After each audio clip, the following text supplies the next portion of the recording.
venir. Por eso es una musicita donde está uno con sus poleras, carajo. Bueno, un momento incómodo, de molestia, de insulto, que ha dado vueltas en las redes sociales y ha sido muy criticado por la gente definitivamente. Y también se ha dado un debate de que era montaje, no era montaje.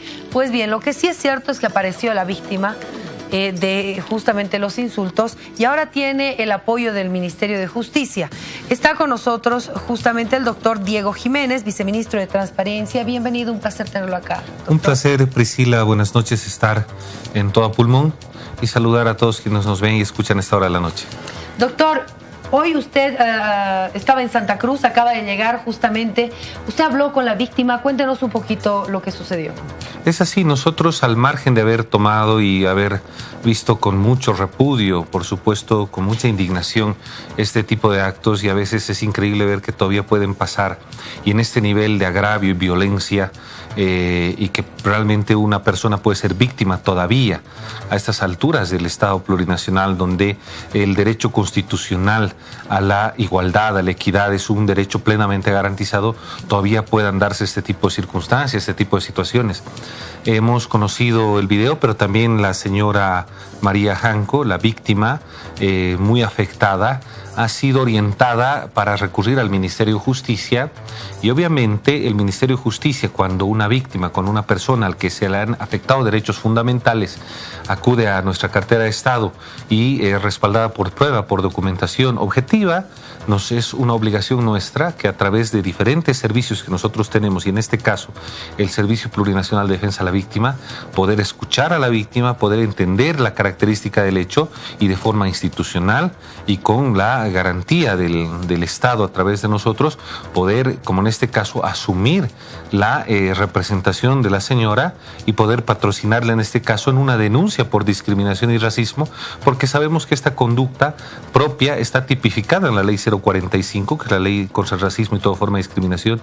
Y debo añadir algo más, Priscila, que al margen de ser una obligación del Estado garantizar el pleno goce y ejercicio de las personas en el marco de sus derechos, en este caso particular no solo es un insulto, y eso hay que diferenciarlo con la población en nuestro análisis concreto del hecho, no solo es un menosprecio, sino que es una acción que está restringiendo derechos fundamentales en el marco de un trato degradante y humillante, y por lo tanto basada en supuestas diferencias, ya sean reales o imaginarias, como dice la norma, en diferencias de tipo racial, étnico o de diferente naturaleza, donde unos se creen superior a otros y eso les da lugar a ejercer superioridad frente a esta persona y por lo tanto restringirle de derechos.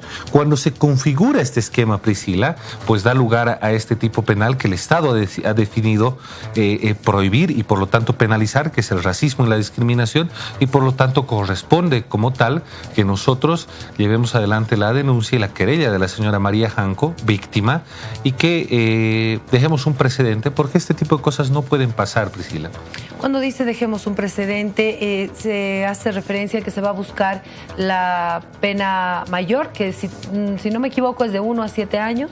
De 3 a 7 años dice el artículo 5 de la Ley 045, cuando se configura este esquema, propiamente, que lo repito, no es simplemente un insulto, como otros quieren hacer parecer, que comparando otros casos que se ven donde existe un insulto o elocuciones a ciertos conceptos, por ejemplo, o denominativos a una persona. No, aquí hay una constricción de derechos, y eso en términos jurídicos implica una violentación a la dignidad, a la integridad, y por lo tanto una reducción de derechos. Por eso hemos decidido actuar, corresponde que lo hagamos, y debo decirte, Priscila, que ¿a qué me refiero? Nos referimos con una acción ejemplarizadora. En el pasado, en nuestro país, justamente las grandes divisiones sociales que están cruzadas y atomizadas por esquemas mentales discriminadores, racistas, machistas que segregaban a las clases sociales por diferentes naturalezas, es un pasado que hemos dejado en la República cuando los bolivianos y bolivianas hemos decidido construir un Estado plurinacional. Por supuesto, todavía existen varias aras arraigadas, pero lo que no se puede permitir desde el Estado es que de esta forma a una persona que está transitando, que no tiene, que lo único que quiere hacer es, por ejemplo, transportarse en un bus de transporte público para ir a trabajar, sea maltratada, afectada, violentada de esta manera. Y cuando decimos que este tema que debe ser ejemplarizador, no implica necesariamente que vamos a ir hasta las últimas consecuencias, hacer un discurso, sino implica que este tema no puede pasar así por así y que tiene que ser en el marco de la investigado, procesado y sancionado como corresponde. Dentro de el proceso, ¿hay alguna figura que establece que si hay una disculpa pública, ahí termina? Cuando estamos hablando de un delito de carácter público, y más aún cuando ha habido una afectación de esta naturaleza, no implica que tenga que acabar, salvo que hubiera en un caso particular un desistimiento, la persona agraviada. O sea, que afectada, la víctima acepte la disculpa y no sigue el proceso. Aún así afectará. Lo que aquí se ha dañado no solo es la cuestión propiamente la dignidad de la víctima, sino se ha afectado un bien jurídico protegido, que es justamente la condición de igualdad entre los bolivianos y las bolivianas, más aún con estas características. Es justamente la parte de la investigación que determinar si aún así el Ministerio Público lleva adelante el proceso. Y finalmente hemos escuchado hoy día al abogado de la familia Borda Justiniano decir que se trata de un problema mental, de que existiría bipolaridad u otro tipo de condición mental que justificaría un eximiente.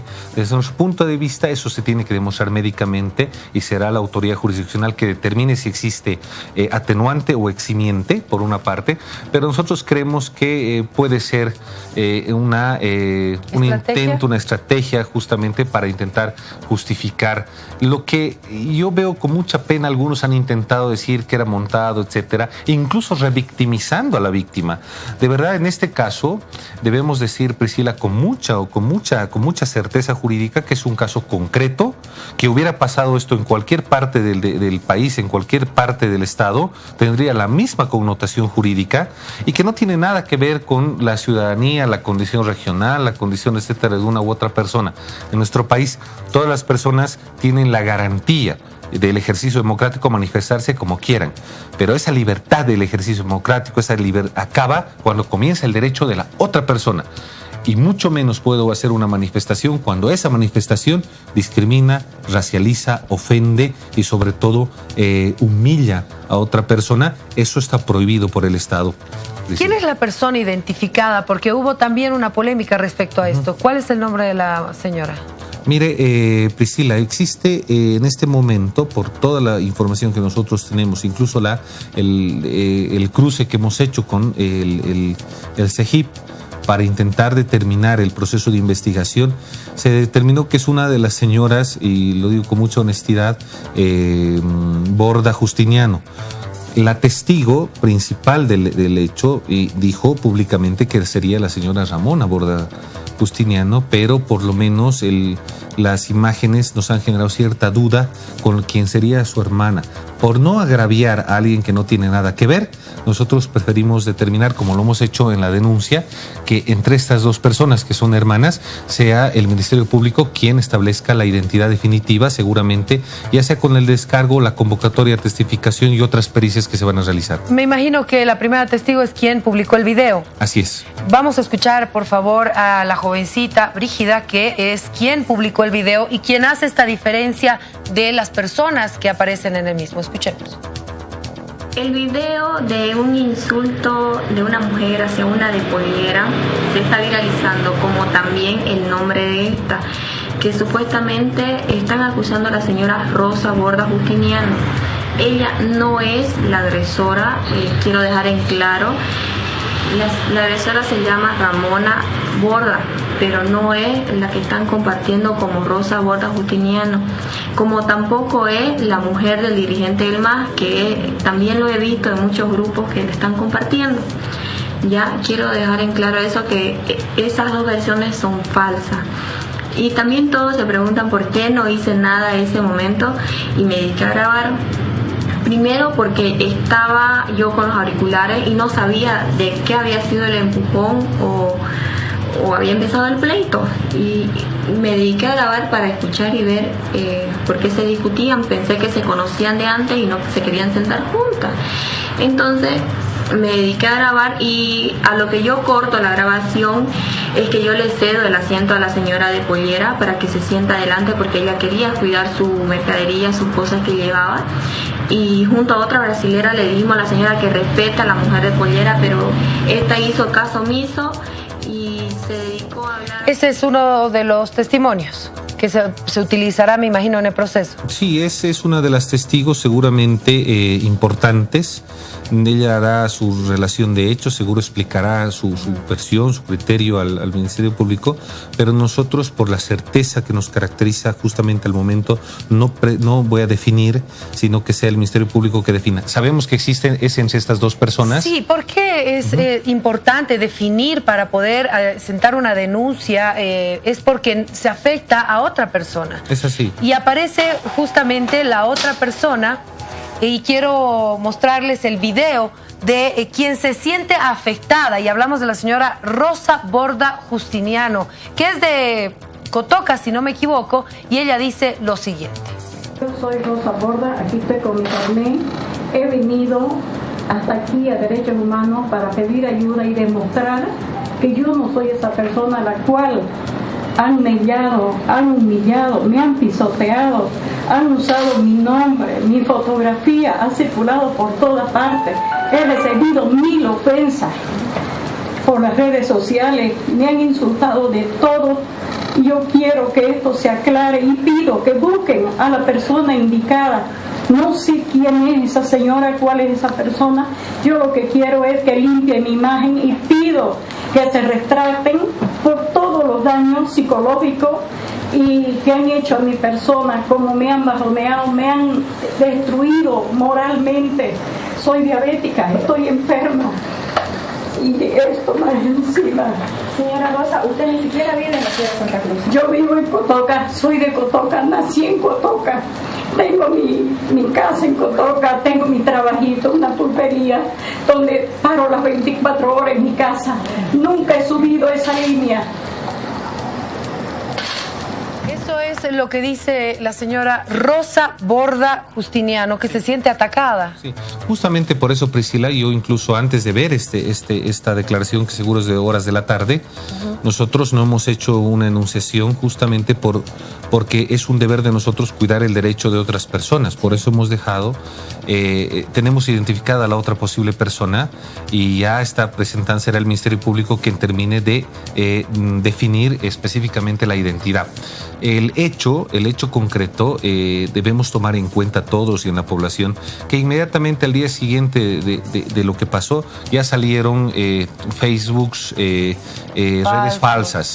redes falsas a decir o a pretender a nombre de otra señora a hacer alusión, a seguir revictimizando y demás, porque existe malintención de todos los lados por intentar generar de esto, hacer escarnio de lo ocurrido.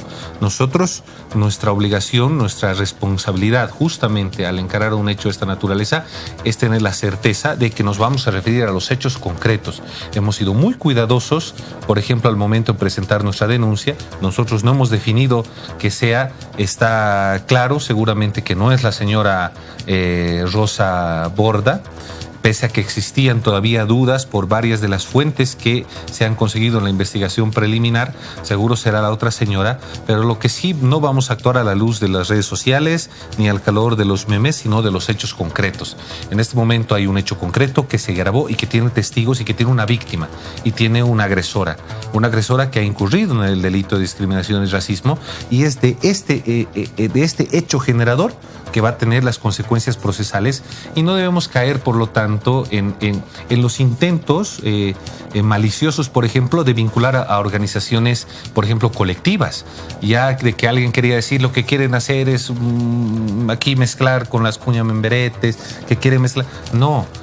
todos tienen todos tienen la libertad, Priscila, de poder militar, de poder en la sociedad, en el marco del Estado de Derecho, en el marco de expresarse democráticamente, posiciones en el marco políticas, ideológicas de diferente naturaleza, en favor o en contra del gobierno, no importa, pero nadie puede hacer a título de nada, ni discriminar, ni racializar, violentando así derechos fundamentales de una persona.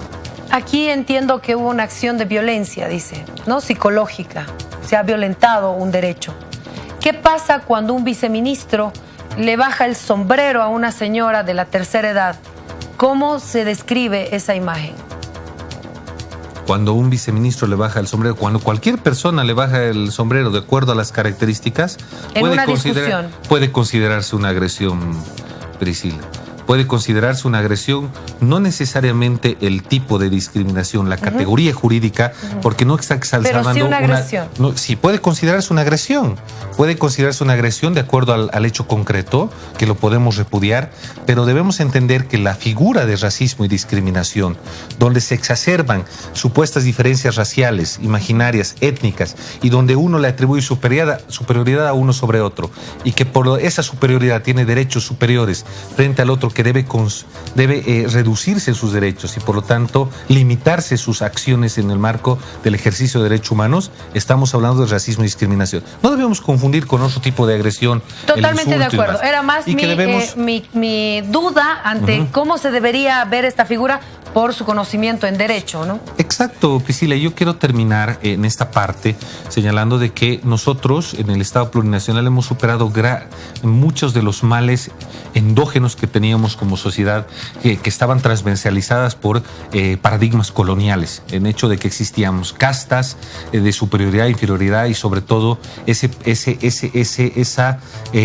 categoría del indio que es menor, al que hay que menospreciar, etcétera, y que todavía en el inconsciente, en el subconsciente está latente y que debemos como sociedad superar, que en muchas sociedades del mundo lo han hecho. La lucha de Martin Luther King, que en determinado momento, para superar la discriminación racial, por ejemplo, a los hombres y mujeres negras en América, en los Estados Unidos de América, tuvo que militarizarse determinadas áreas. La lucha en la India, por ejemplo, contra el racismo, que igual terminó en un marco de un ejercicio constitucional allá para penalizar estas conductas, se han sido superadas con mucha fuerza y voluntad política del Estado, y de la misma manera nosotros hemos tenido episodios muy duros, como el 25 de mayo, recordarás, allá en Chuquisaca, cuando se desvistieron, se patearon indígenas a título de diferencias políticas, exacerbando diferencias étnicas y raciales. Ese tipo de conductas, Priscila, no pueden volver a pasar. Totalmente de acuerdo. Los derechos de las personas son iguales, todos somos seres humanos, más allá de dónde seamos nosotros, en qué vamos a creer o no, altos, flacos y demás. Este tipo de actitudes es lo que no deberíamos tener nosotros como seres humanos, más allá de cualquier cosa. Viceministro, muchas gracias. Vamos a tener que hablar un buen tiempo más, por lo menos hasta que se identifique la persona y se siga el procedimiento. Es así, es lo que corresponde. No podíamos dejar desamparar a una persona y mucho menos dejar que esto pase, porque existe, lamentablemente, Priscila, en algunos sectores ultraconservadores y reaccionarios una mentalidad colonial, que yo estoy seguro que la fuerza de un pueblo que ha luchado por sus derechos, ha conquistado un nuevo país, se ha rearticulado en un nuevo Estado, va a superar en el tiempo. Vamos a superar sobre todo todavía estas taras coloniales, pero cuando se manifiestan de una forma tan violenta y agresiva, tenemos que, por supuesto, actuar como Estado, garantizarle los derechos a la persona víctima, y lo vamos a hacer en cualquier otra situación que se presente. Eso yo, usted lo dijo, en cualquier otra situación se va a actuar igual. Que no debemos confundir con un simple insulto, que no debemos confundir con una simple agravio. Tenemos que entender que en este tipo de casos se debe manifestar aquel paradigma que implica discriminación y racismo, sobre todo cuando existen estas características en el hecho concreto. Gracias, doctor, por haber estado con nosotros. Gracias, Priscila. Un placer, viceministro.